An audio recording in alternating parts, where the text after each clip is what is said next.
La fiesta de Sukkot o tabernáculos nos enseñan cosas increíbles, entre ellas el nacimiento de nuestro Señor Jesucristo. ¿Quieres aprender?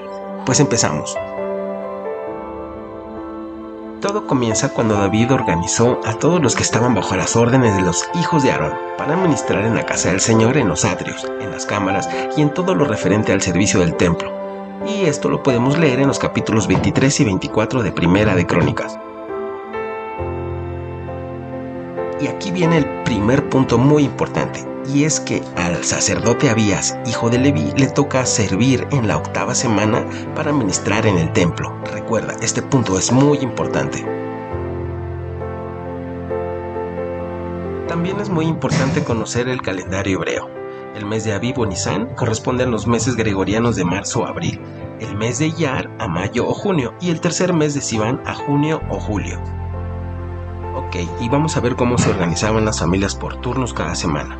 En el mes de Nisán vemos que 2 familias sacerdotales ministraban en 2 semanas, 2 turnos, y las 2 semanas que corresponden a panes sin levadura, Pascua y primicia servía el sumo sacerdote. En el mes de Iyar, las 4 semanas servían 4 familias conforme al orden del servicio sacerdotal, y en el mes de Sivan había una semana en donde servía el sumo sacerdote y el resto de las semanas, que son 3, servían las familias sacerdotales por orden de turnos. Esto nos da como resultado que la familia de Abías y toda su descendencia por sus generaciones servirían en la 8ª semana, que es justo aquí, que equivale al mes de junio o julio. Ahora vamos a ir a el libro de Lucas, capítulo 1, versículo 5, donde dice: hubo en los días de Herodes, rey de Judea, un sacerdote llamado Zacarías, de la clase de Abías. ¿Recuerdan? Abías. Su mujer era de las hijas de Aarón y se llamaba Elizabeth.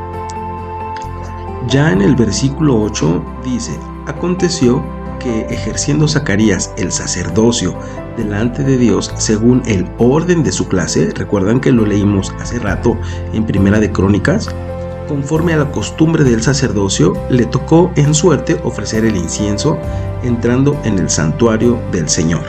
Un poco más adelante, en el versículo 13 dice: pero el ángel que se le había aparecido le dijo a Zacarías: no temas, porque tu oración ha sido oída, y tu mujer Elizabeth te dará a luz un hijo, y llamarás su nombre Juan. Ahora sabemos que Zacarías, padre de Juan, entró a servir al templo en el mes de junio o julio, ya que pertenecía a la orden de Abías. Por lo tanto, el ángel le anunció que quedaría embarazada su mujer en ese mes, el mes de junio o julio. Y si nos vamos más abajo del capítulo 1 de Lucas, en el versículo 31, vemos que un ángel se le aparece a María, la madre de Jesús, y dice así: y ahora concebirás en tu vientre y darás a luz a un hijo, y le llamarás su nombre Yeshua, que se transliteró como Jesús.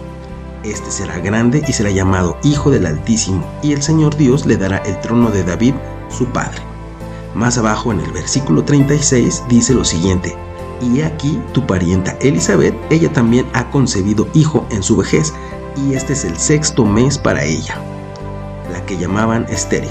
Entonces es muy interesante, porque si ella estaba en el 6º mes de su embarazo, y conforme a lo que leímos en la escritura, podemos darnos cuenta que después del mes de junio o julio se cuentan 6 meses, y es cuando el ángel le anuncia a María que está embarazada.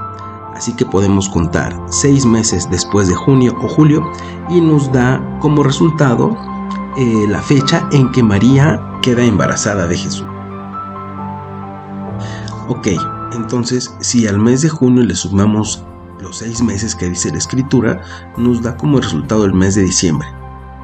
Entonces el ángel anuncia a María que está esperando a Jesús en el mes de diciembre. De esta manera es muy fácil deducir cuándo es la fecha en que nace nuestro Señor Jesucristo, contando 9 meses a partir de diciembre, que nos da como resultado los meses de septiembre u octubre. Pero que el Señor haya nacido en esta época no es ninguna casualidad, y vamos a ver qué dice la escritura acerca de esa sombra profética que anunciaba su nacimiento. Y para empezar, vamos al libro de Juan en el capítulo 1. en el principio ya existía el Verbo, que es una alusión obvia a Génesis 1, cuando Dios creó todo a través de su palabra. Ahora, las palabras de una persona son distintas de la persona en sí, pero también son la encarnación de la mente y la voluntad de esa persona. Así que Juan dice que el Verbo estaba con Dios. Esto es distinto de, y sin embargo, que el Verbo era Dios. Esto es divino. Y mientras meditamos en esta declaración, escuchamos más adelante en el poema que este Verbo divino se hizo humano en Jesús. Luego Juan conecta con las historias del Éxodo, diciendo que Jesús era el tabernáculo de Dios entre nosotros. Y en el versículo 14 dice, y aquel Verbo fue hecho carne y habitó entre nosotros. La palabra utilizada para habitar tiene el concepto de tabernaculizar. Se hizo un tabernáculo y habitó entre nosotros.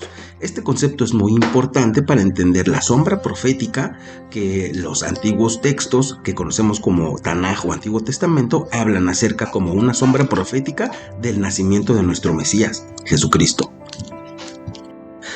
Ahora vamos al libro de Levítico en el capítulo 23, en el versículo 34, en donde dice, habla a los hijos de Israel y diles, a los 15 días de este mes séptimo del calendario hebreo, será la fiesta solemne de los tabernáculos al Señor por 7 días. Y si vamos un poco más abajo en el versículo 40 dice, y tomarán el primer día ramas con frutos de árbol hermoso, ramas de palmeras, ramas de árboles frondosos y sauces de los arroyos, y se regocijarán delante del Señor su Dios por 7 días, y harán fiesta al Señor por 7 días cada año, y será un estatuto perpetuo, o sea, eterno, por vuestras generaciones en el mes séptimo las harán.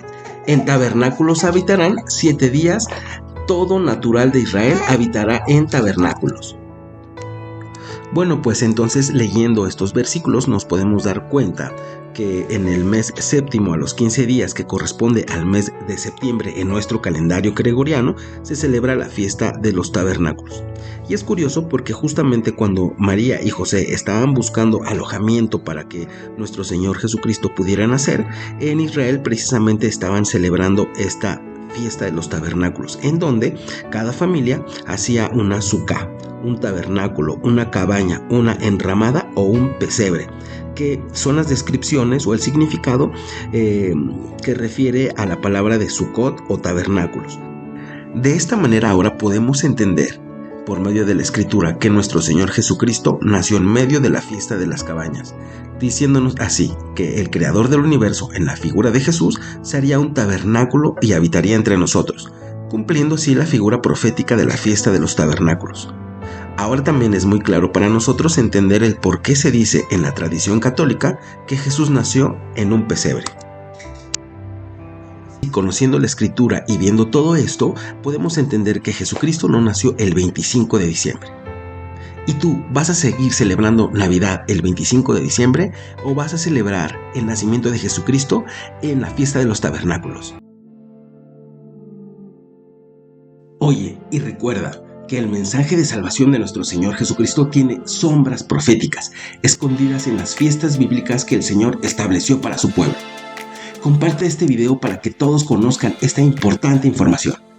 Hasta luego, bendiciones y shalom.